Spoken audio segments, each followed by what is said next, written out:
Hello, guys. We are back here once again with the Total NASL Roundtable. We were on a bit of a hiatus. I don't know why. There was not that much to talk about, but we are back once again, and we are joined by Porter, the co-host of the Scissortail Podcast, a show run by the supporters of Rayo OKC. How are you tonight, Porter?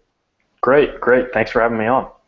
And we also have Theo, one of the regulars on the show as well. Yeah, hey everyone. Glad to be back. Okay, so let's get talking about Rayo OKC. A lot has happened in the past couple of weeks. So, Porter, you attended one of these Meet the Team nights, and they had a couple of those. You got to meet the new manager, Ali Maracina, got to meet some players along the way. I think this is your fifth World Cup winner as well. So you're having a great squad in your inaugural season. Yeah, that's right.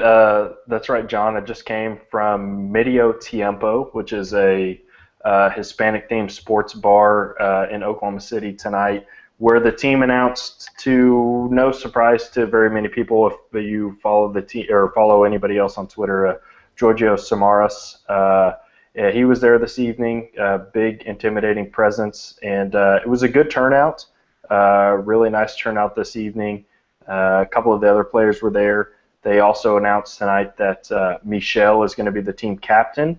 So that was made official by the team. And one other thing that came out tonight that may be of significance is the team is close to securing a local television deal that will cover most of the Rayo OKC home and away games. That's separate from any rumors we've heard about the league as a whole. So some good information tonight from the meet and greet.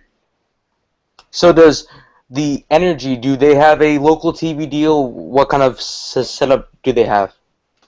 Yes, that was also announced today officially, so no surprise why the Rayo OKC organization wanted to make that announcement, but the Energy announced today that a local television station, KSBI 52, will be covering I think it was all 15 home games. I'm not sure they'll be covering any away games, but yeah, they made that announcement today as well. That just shows how much, in the short time, how Rayo OKC is in the community already. Yeah, it's definitely. I think it's something that really goes to show that the competition is good in the Oklahoma City market, and it is kind of a microcosm for the nation as a whole. A lot of people were concerned that when Rayo continued to push on and say we're going to have a professional team here, even though there's already a USL side, people were concerned that would split the soccer community. Well, now there's about to be two local television stations that are covering both teams specifically. So already we can see where the competition has benefited the community. Yeah, it's fantastic to see that, and to sort of. I was one of the naysayers, I have to admit, right from the beginning. I've come around, definitely, on Rayo OKC with the strength of the organization and the signings that it's made and the way that it's gone about putting things in place. And now you're talking about a local television contract. Phenomenal. Good job to the Rayo OKC organization. That's great. A great addition to the league. We already see it. Now, do you think, Porter, that the roster is set? Like is this the last big signing of this offseason? There is one other person that is rumored, and if you'll excuse me for a second, I'll have to pull up an email that I have. But if you follow Franco Soyon, who is a local television producer, but he had produced for the LA Galaxy in the past, and he's the one who's breaking all of these players. And actually, some of us were talking tonight, how does he have so many contacts? Well, I'm sure Franco, in his time with the Galaxy, met quite a few people who are still quite involved in the soccer community. So I'm sure that is where he gets his contacts. So there's supposed to be one more big signing, and if I can find it here.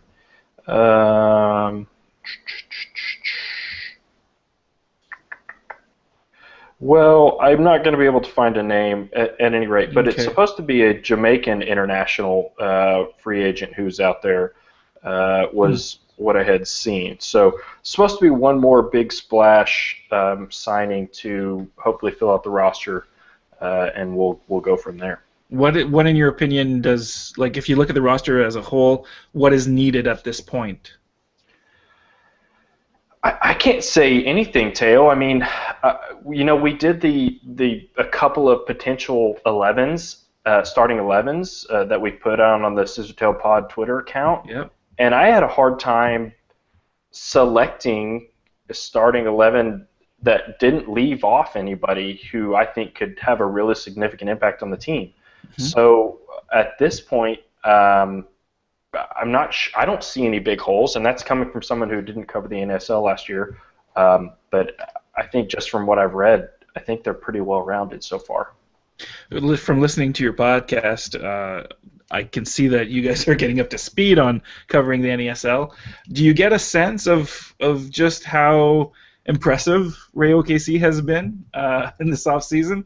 Because from a perspective of someone who's followed the league for a couple of years now, I can say that it is very impressive in terms of the splash that you're making. Does the community in Oklahoma City get that? That's a really good question, and I think there's two parts there. You asked first, do I understand, and does my co-host understand as podcasters, as people who follow the team? Yes, we understand, just gauging off the reactions of other people from the NASL community. Does the community of Oklahoma City understand yet? I don't think so. Okay. I think Rayo OKC is doing an okay job of getting the media out there. On a letter grade scale, I'd give them a C. Some people know who the team is, and this is things that we were talking to the front office about this evening. I mean, this is not something that I wouldn't say in front of them. Sure. We feel like they have been focusing so much on getting the team together in such a short time frame that's all they've been worried about. They're not worried about marketing yet, and they've told us, hey, March the marketing is coming. I think it's more so now of a if you build it, they will come mentality. So I think they're really hoping to put a good product on the field. And one of my personal goals, or one of my personal benchmarks, I guess you could say, for the team this year is let that attendance gradually rise throughout the season. No big spikes. Let's aim for whatever we're going to get at the home opener, and then as long as that number continues to tick up throughout the season, I'll consider that a success. So that saying right there, if you build it, they will come. Eric Silver, the Cosmos COO, said the same thing when he was talking about the stadium as well a couple of months ago. And it was crazy because the Cosmos don't market as much as well, and you would think that this massive brand would just market in this big market, which is New York, and it just doesn't happen. And like what Porter said, let it work its way out. People are going to find out, whoa, Rayo OKC have these great players, 5 World Cup players that are playing in our backyard. Basically, they are going to have to come out and watch this team. Yeah, and John, you're not the first person who's compared Rayo to the Cosmos. In fact, I saw a tweet from someone earlier that said Rayo is quickly becoming the Cosmos of the flyover states. Yeah. So we'll see if that holds true. It'd be nice if we could put a trophy in our trophy case like the Cosmos have. Minnesota's going to take some issues with that. Because they actually have a cup with FC Edmonton called the Flyover Cup, because they feel like they're the two cities that get no press in NASL, and Minnesota is also a flyover state, and they are very strong. So maybe you'll have a bit of a rivalry going there with that kind of statement. Right. That's right. We'd be happy to have one. So that would be something great for us to talk about, is who will our NASL rivalry be with, because we don't have anyone geographically close. But if you build it, they will come. So we hope that's true, because Oklahoma City really does have a rich soccer culture. There are a lot of people here who play soccer, or who have children who play soccer, or who follow the Premier League or the Bundesliga, or I mean, there's 3 indoor soccer facilities in the metro area alone. And they're all successful. So I personally believe that this town has the soccer culture to support not only one team but 2 teams and successfully support them. So we'll see if they do come. So moving on, before we move on, you talked earlier about a international friendly. Can we see Rayo Vallecano coming over and potentially playing the Oklahoma City boys? That would be great.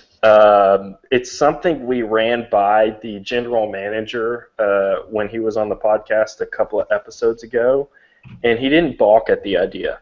So at this point in time, I'm not sure I'm not sure when it would fall in the season, but I would quite frankly be surprised if we didn't have that, because it just seems natural, right? Mm-hmm. The affiliates play each other. So I wouldn't expect them to bring their A team. Maybe if they want to do a summer tour in North America or something, I would be surprised if something like that didn't happen. Or maybe. And speaking of, sorry, John, go ahead. No, you can go, Dale.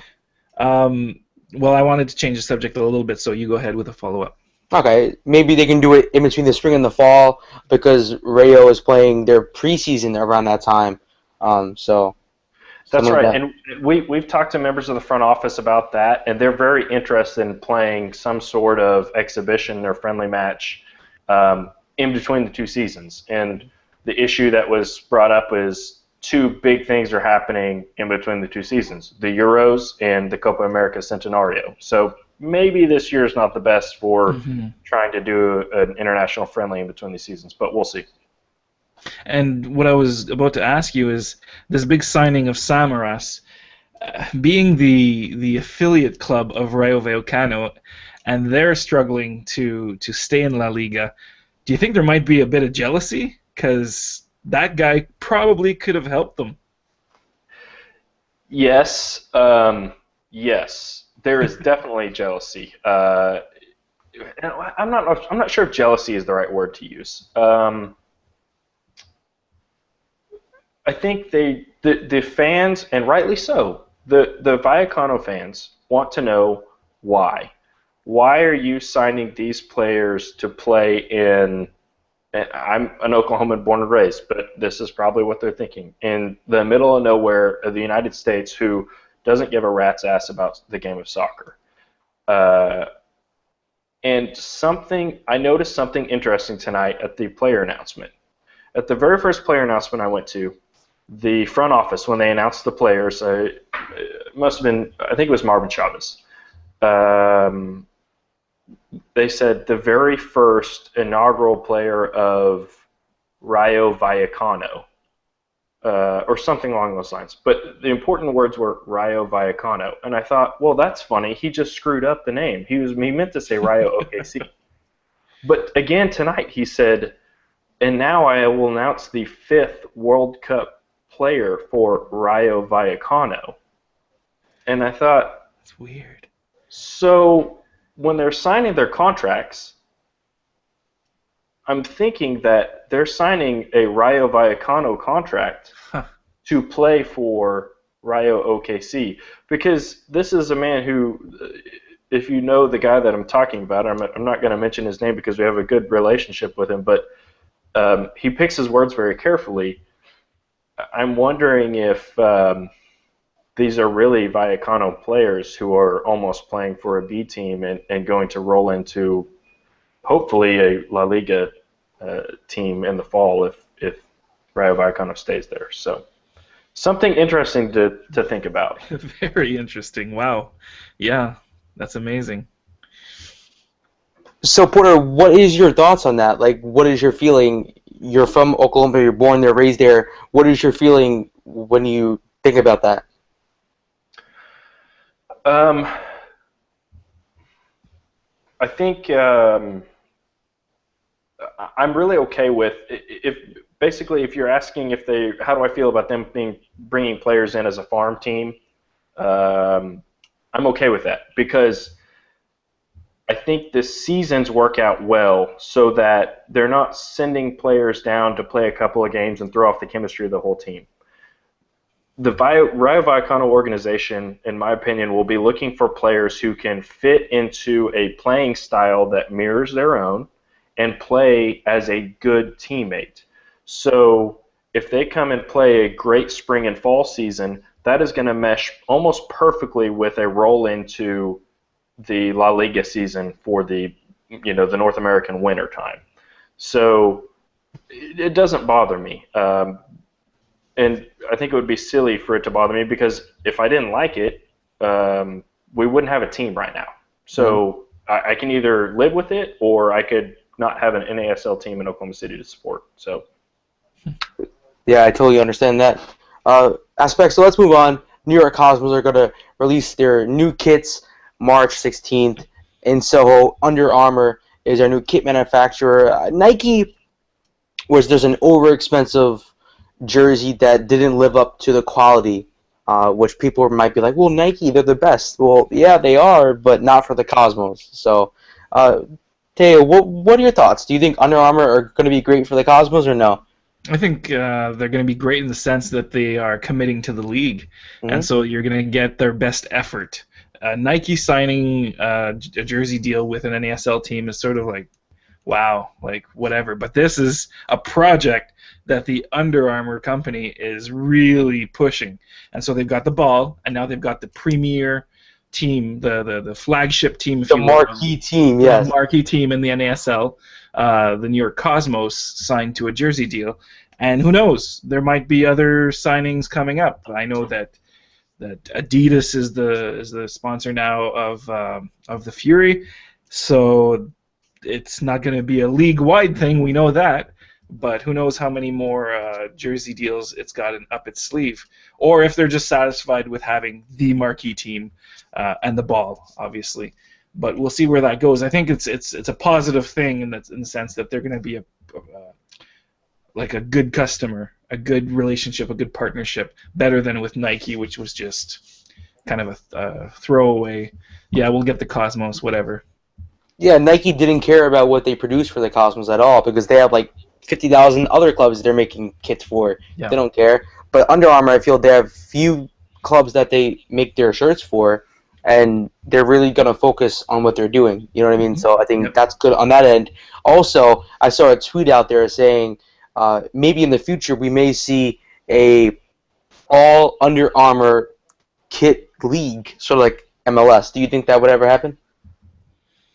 I don't know. It's not outside of the realm of possibility. I mean, just like you said, MLS does it. So it's the model is there, but it won't be this season, like I just said. Yeah. But in the future, who knows? And I don't think I think they would have. I think Rayo OKC's ownership group would have a big problem with that because our kits are going to be Kelmy kits because Rayo Vallecano has a partnership with Kelmy. Right. So they would have to go to Rayo Vallecano and say, probably try to switch Rayo Vallecano to an Under Armour team. So I'm not sure how well that would be accepted.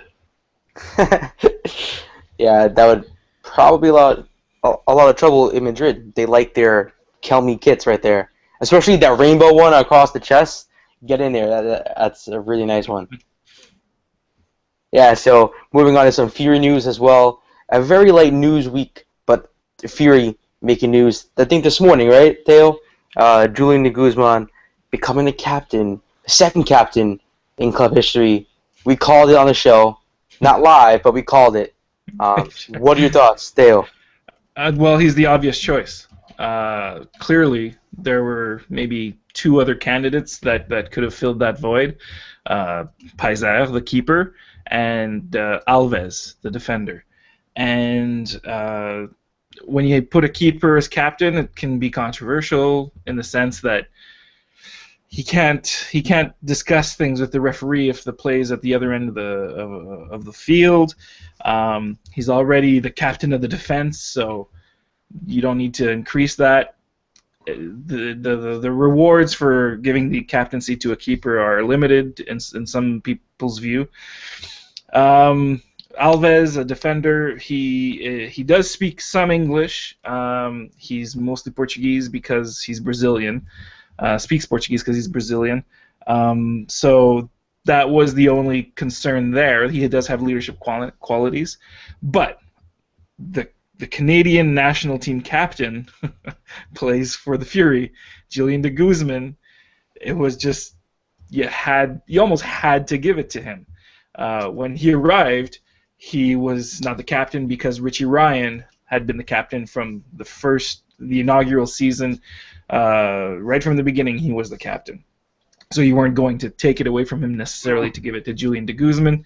But now Ryan is gone to the Armada, and Julian is the captain of Canada, and he's the captain of the capital city of Canada. So it's a fitting end of career move for Julian de Guzman, and he was my choice. I'm very happy that they chose him as the captain. If they didn't choose him in Ottawa, it would have been Black Thursday. You know what I mean? It would have been crazy. It would have been like, who did we choose? Paiser? Why? You know what I mean? It would have been crazy in Ottawa. No, I wouldn't go so far. I mean, the Alves and Paiser are very popular in Ottawa. It would have gotten people talking for sure, but I don't think it would have been I'm not buying season tickets or something like that because Julian de Guzman's not captain. No, but yeah, I think that the majority of fans do approve of this move. Talking about season tickets, how are they selling in Ottawa? No idea. Okay. I really don't know. It's not don't ask me either because I don't know in Oklahoma City either. Yeah, the team don't talk about that at all, so it's very difficult to get a beat on that. Are you feeling sort of like the same atmosphere leading up to the final? Like, do you feel that leading up to the regular season final? I mean, the opener? No, not at all. Oh. There's a really weird mood around the team, and I mean, it's difficult to gauge the mood in the city when you're so deep into the silo, right? Like me. Like I'm looking for Fury news every day. I talk to people every day about the Fury, and so for me, the Fury are everywhere in Ottawa because I've built my own little silo. But in that silo, it's not the atmosphere is getting better as the off season has progressed, because we went from a really low place with all the departures to now where we're, that optimism, what I call the spring training optimism of baseball, right? Where before that first game of 162, you're in the pennant race. But in soccer, it's a little different. It's not so cut and dry. And the mood is, there's trepidation is the word that I'll use. People aren't sure what to make of this team. They're not sure what to make of the manager. And it's going to be an interesting process to see that first month, 4 weeks straight on the road. Oof.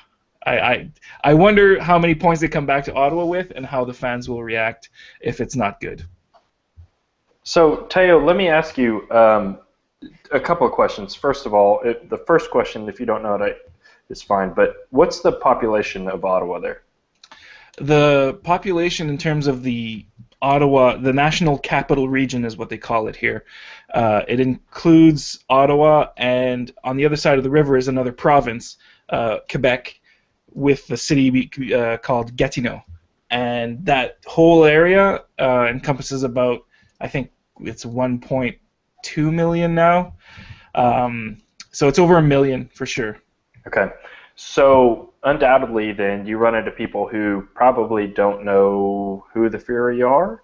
So you mentioned you have your silo. So my co-host and I are in the same aspect. We are filling our lives looking for Rayo OKC news, hanging on every next signing or how did the team do this weekend in the preseason, and we meet people who look at us and say there's 2 professional soccer teams in Oklahoma City. So how do you handle that whenever you run into those people who don't know that there is a professional soccer team in Ottawa or may not know much about the Fury? Well, then you become an ambassador. That's your job. And what I do is I explain what the team is, what league they play in, the cities they play against, the history of the NASL a little bit. You compare it a little bit. You say MLS is Division One, NASL is Division Two. You sort of make the link because everybody knows Toronto FC and Montreal Impact, Vancouver Whitecaps to a lesser extent because it's so far. But they generally know the three Canadian teams in MLS, so you can sort of position it that way and say, oh hey, and Edmonton have a team in this league as well. And so you sort of do, you're the teacher. You're educating these people about there's a professional team. They play at a high level. You should come and check out the games. And one of the things that's interesting about the people who do come for the first time, they always say, none of them has ever said to me, "Man, I that's not for me. I'm not going to come back." To a man and woman, everyone has said, "Yeah, I like that. I'm going to come back." So that's how you've seen the attendance figures for the Fury go from 3,000 in their first games to where it is now, which the average was 5,000, but at the end of last season, we were seeing sevens, and the semifinal had, was it 9, 10? 9 something. So I'm not thinking that there will be 9,000 at the season opener this year. That's momentum that's now gone because of the goings-on in the off-season in Ottawa. But I would hope that they would improve on their momentum of 5,000 average, maybe hit the 6,000 this year. Yeah, so talking about that momentum is very important. But going back to what you said about how you told people about the team and they liked and they kept coming back. Did they like the atmosphere? Did they like the team? Did they like TD Place? What did they like about the Fury that brought them back every match? I think the thing that impresses people the most is that their expectations of the level of play is low because they've never heard of the league. They think it's like semi-pro, like beer league almost, just maybe a level above beer league. And then they come and they see that no, this is for real. This is professional. And when you have other teams that come in with players that they might have heard of before, like you have soccer fans who follow the Premier League who have no idea what the NASL is about. But when you bring in players like in a Rayo OKC, you guys went and signed Derek Boateng. People who follow the Premier League pretty closely will know who Derek Boateng is. For us, it was less about the players that the Fury had than the players that were coming in. So when, for example, the Cosmos came in, and you were able to say to someone who was asking these questions, oh, what's the league? Yeah, Raul plays for the Cosmos. They're going to be at TD Place, September, whatever. They're like, what? That Raul? And you're like, yeah, that Raul. So immediately legitimizes the league. So when they come to see a game, whether there's a player they know or not, they can see it right away. They're like, wow, these guys can play ball. And that's the main thing. The atmosphere is good. It's the best stadium in NASL, according to many. That's not just me saying that. And the supporters groups produce a really good atmosphere as well. So those are the elements that go into that growth that has been in place for the Fury, and hopefully will continue. The Fury, they played a preseason match today against the Rochester Rhinos, and Yep. you guys came back and drew it. What was it, 2-2? 3-3. 3-3. My apologies to Ottawa Fury out there. It doesn't matter. It's preseason. Yeah, That's right. you guys came back and Yeah. came out Yeah. strong. A few things. It was 3 or 4, I think 3 30-minute halves. I mean, it was to get the fitness up, right? But it was the USL champs, the Rochester Rhinos, in Rochester, in their bubble. And I was following it on Twitter a little bit from the team news. I didn't really get to see much of what happened except a few select plays. But yeah, 3-3. They came back. It was the first time in the offseason that they were behind, I believe. And It's a quality opponent. Like USL champions is not just anyone. It's the Rochester Rhinos are quality. Some say that team should be in NASL, and so it was a positive result. It was their first non-win of the offseason, but that I don't concern myself with that at all. I don't really care about wins and losses in the offseason. Yeah, so the Fury are undefeated in preseason so far, so we're going all the way. Yeah, that should just hype up the Fury supporters right now. Not this one. Not this one. No? Okay, I'm sorry. Okay. Let's go. James Watson has a question for us. From what you've seen so far with the preseason, who are your top 5 leading NASL teams? That's our reporter. 5. Okay. Oh, man. You're asking somebody with, like, 0 NASL experience. Well, number 1 is your Rayo OKC. Rayo OKC. Jeez. I'm sorry. I gotta go with the co-host here. Why can't I pick the Cosmos? I mean, they're the returning champions. Go ahead, yeah, number 1. So I'll go with what I know, number 1. Who else made the playoffs last year? But seriously, I guess Ottawa sounds like Ottawa's got a good team. Anybody but FC Edmonton, I think, pretty much. They're at the bottom of the barrel, so we should take care of them, no problem. Sounds like a very fair take. No, yeah, it does. New York, in no particular order. New York, Miami, OKC, Indy, and let's say Ottawa, the 5th slot, I guess. I don't know. How does that sound? Yeah, it sounds great. Teo. I'm going to go in no particular order because I haven't given this any thought yet. I think we should do that at some point before the season just quick starts. Fire right now. Quick fire. Okay. Minnesota is absolutely the best team, the most improved team, the best team. They're gonna roll over teams. Rayo OKC. If they gel, I've been saying this for a few weeks now. If they gel, look out. New York Cosmos. Obviously, you can never count them out. We're going to go with Fort Lauderdale and Tampa as the other 2 teams. Those are teams that have improved immensely in the offseason, and they've also got resources at their disposal to go out and get even more players if they want. And I would see those 5 teams competing for the playoffs at the end of the season. You really think the Rowdies, if they are gelled, do you think they are going to make it all the way? Because last season they weren't gelled that much, but they had the players, and it just never worked. So yeah. Do you feel that they sign the players and it just never works out for them? Or yeah, you'll remember that's the thing. Like last year they had a lot of turmoil. They had the owner getting a little too involved to some people's tastes, coming in and saying that he fired the coach because the coach had a 5-year plan and he wanted a 1-year plan.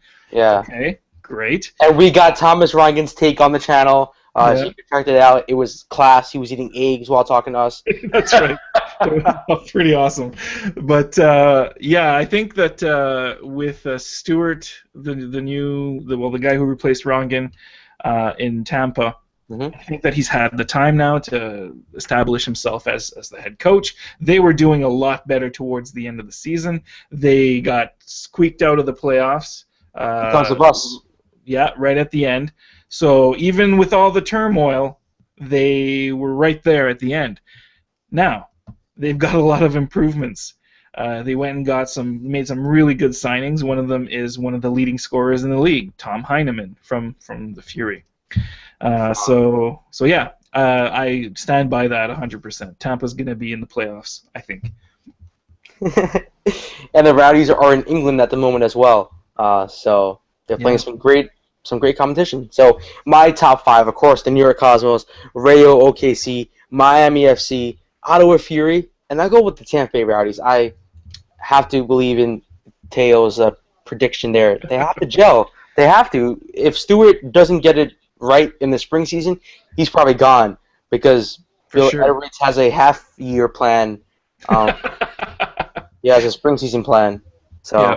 I don't know. It's got to be hell for coaches, right? Knowing that there's a split season. If you don't do it in the half, you're not even going to make it a whole season. They're just going to let you go halfway through halfway through the year. Yep. Yeah, so thanks, Porter, for coming on. Hope you guys enjoyed this week's episode of Total NASL Roundtable. We will see you guys next week, most likely previewing everything going on and giving you a season preview for the clubs in 2016. So thank you, everyone, and we'll see you guys next week. See you later, everyone. Thanks, Porter. See ya. Thanks.